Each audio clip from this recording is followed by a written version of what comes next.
මෙයාලා මත ගූර්ණ මෙහෙම තලයට සමාන්තරව සන්නායක පුඩුවක් තියලා ඉදාරාවක් යනකොට ඇතිවන ගූර්ණය සහ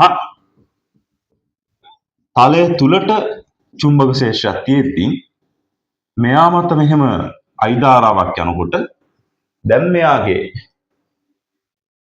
සංප්‍රයුක්ත බලය සංප්‍රයුක්ත බලය බිඳුවයි ගූර්ණය පිළිබඳව පොඩ්ඩක් කතා කරන්න ඕනේ. මෙහෙම තලයට සමාන්තරව චුම්බක ශේෂ්ත්‍රය ගියොත් මෙයා මත අපි දන්නවා ගූර්ණය ශුන්‍යයක් වෙන්නේ නැහැ.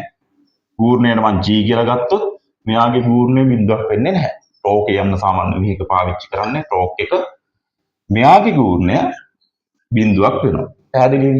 එහෙනම් මේ විදිහට තලය තුලට චුම්බක ශේෂ්ත්‍රයක් තියලා සම්වෘත කුඩුවක් තුලින් අයිදාරාවක් යනකොට සංප්‍රයුක්ත බලයක් බිඳුවක් වෙලා ගූර්ණයක් බිඳුවක් වෙලා කියන්නේ මෙයා සමතුලිතයි. මෙයා තුලින් අයිදාරාවක් යනකොට සංප්‍රයුක්ත බලය බිඳුවයි සම්වෘත කුඩුවක් නිසා. නමුත් ගූර්ණයේ බිඳුවක් වෙන්නේ නැහැ. එහෙනම් මෙයා සමතුලිත නැහැ. අපි පොඩ්ඩක් බලමු මෙයාගේ ගූර්ණයේ බිඳුව වෙන්නත් මෙයාගේ ගූර්ණයේ බිඳුව නොවෙන්නත් හේතුව ඉතා කෙටියෙන්. හරි. මෙහෙම අයිදාරාවක් යනකොට මෙයා මත F බලයන් ගත්තොත් F B I. චුම්බක ශේෂ්ත්‍රයේ දිශාවටමයි මෙන්න මේ දණ්ඩේ සහ මේ දණ්ඩේ ධාරාවන් පවතින්නේ. එහෙම වුණාම මෙයා මත බල ඇති වෙන්නේ නැහැ. හරිනේ. මෙන්න මේ ඉහළ සහ පහළ කියන දඩු දෙක මත බල ඇති වෙන්නේ නැහැ චුම්බක ශේෂ්ත්‍රයේ. හේතුව එයාලා ඉන්නේ චුම්බක ශේෂ්ත්‍රයට සමාන්තරව ධාරාව අරන් යන්නේ. පැහැදිලිද? ඊළඟට මේ කතාව ගත්තොත් මෙයාගේ අයිධාරාව පහළට යනකොට මෙයාගේ අයිධාරාව ඉහළට යනවා. මෙයා මත බලයේ දිශාව ගත්තොත් F දන්නේ නැහැ. B මේ දිශාවට තලයට සමාන්තරව I මෙහෙම. නම් මෙතනින් F බලයක් එනවා තලයෙන් ඉවතට. ඔන්න ඔය විදිහට තලයෙන් ඉවතට නිසා මම තිතක් ලකුණු කරා. මෙතනින් F බලය එනවා කොහොමද? F B I උඩට ෆ්ලෙමින්ගේ නමත් වමත් නීතිය. නම් මෙතනින් අරට සමාන F බලයක් එනවා තලයෙන් ඇතුළට. හරිනේ. මෙතන තලයෙන් ඉවතට මෙතන තලයේ ඇතුළට. මේකට හේතුව මේ දෙන්න සමානයි. හේතුව F සමානයි B I L දෙන්නගම L සමානයි දෙන්නගම I සමානයි. එකම චුම්බක ශේෂ්ත්‍රය තියෙන්නේ. ඒ නිසා තලයේ තුලට තියෙන බලයයි තලයෙන් ඉවතට තියෙන බලයයි එකිනෙකට සමානයි. හරිනේ. මේ අවස්ථාවේදී ගූර්ණය ගන්න පුළුවන්. අපි දන්නවා F සමානයි ටෝක් සමානයි F වතාවක් D නේ. පොඩි පන්ති වලත් ඉගෙන ගන්නවා නේ වුණා. ඔන්න ඔය විදිහට ගන්න පුළුවන්. මෙයාගේ ගූර්ණය බිඳුවක් වෙන විදිහ ගත්තොත් මෙයාගේ මේ ඉහළම දණ්ඩ මත බලය ගත්තොත් FBI උඩට ඇති වෙනවා F එකක්. මෙතන ගත්තොත් දැන් ධාරාව මෙයා යටට එන්නේ FBI මෙහෙට බලයක් ඇති වෙනවා F එකක්. මෙයාගේ FBI මේ විදිහට බලයක් ඇති වෙනවා. මෙයාගේ FBI මේ විදිහට බලයක් ඇති වෙනවා. හරිනේ. ඔය විදිහට මෙයාලගේ බල හතරක් ඇති වෙනවා. එතකොට අපි දන්නවා මේක මොන සංකීර්ණ හැඩයක් වුණත් මෙන්න මේ බලයට මේ බලය සමාන වෙන්න ඕනේ. මොන සංකීර්ණ හැඩයක් වුණත් මේ බලයට මේ බලය සමාන වෙන්න ඕනේ. එතකොට මෙයාලගේ සංකෘප්තේ බිඳුවක් වෙනවා වගේම මේ වගේ බල හතරක් තිබ්බහම මෙහිම පද්ධතියකට ගූර්ණයක් බිඳුවක් වෙනවා.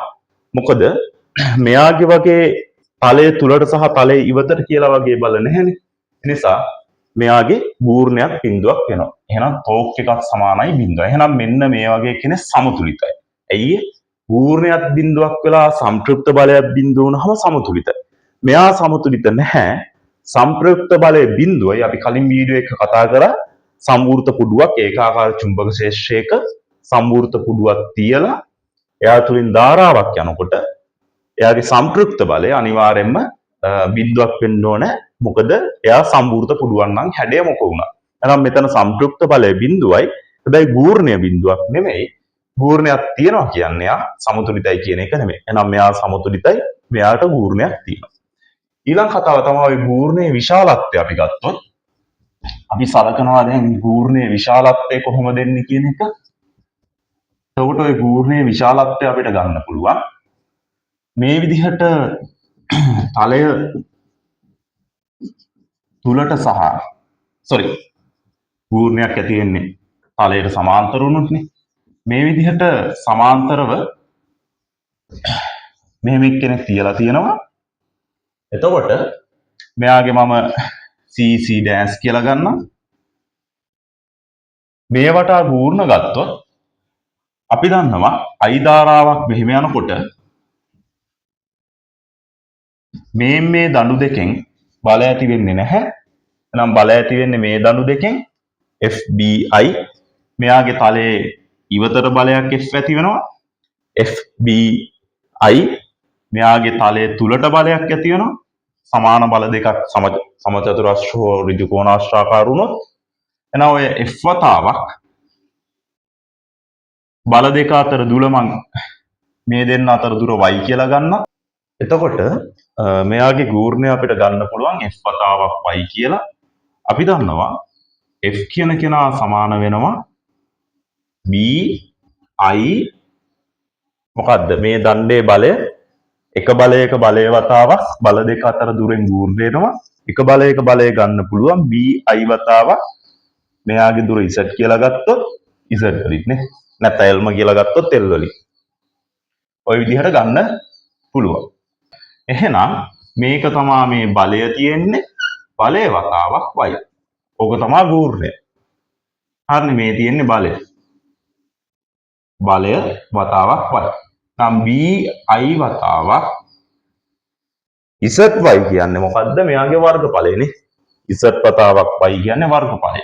එහෙනම් මේ ගූර්ණය අපිට ගන්න පුළුවන් BIA කියලා. ඔන්න ඔතනදී ඔයාලට කම්පෙයාර් කරන්න දෙනවා කොහොම විවිධ හැඩේ වුණා. කොහොම විවිධ හැඩේ වුණා මේ ලක්ෂ්‍ය වටා ගූර්ණ මොනවද කියලා. එතකොට දෙන්නටම එකම චුම්බක ක්ෂේත්‍රය නම් බලපාන්නේ B නියතයක්. දෙන්න ආරහම සමාන ධාරාවල් නම් යන්නේ. මෙයා රහත්යි මෙයා රහත්යි. ගූර්ණ වැඩි කාගේද කියලා අහනවා. එතකොට කරන්න තියෙන්නේ වර්ගඵලයේ වැඩි කෙනාව බලන්න.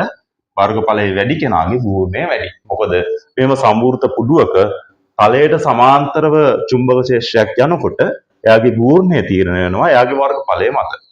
දෙන්නෙක් ගත්තොත් ධාරාවන් සහ චුම්බක ක්ෂේත්‍ර සමාන නම් වර්ගඵලයේ වැඩි කෙනාගේ මොකද වෙන්නේ? මේක වැඩි ගූර්ණය වැඩි. ඔය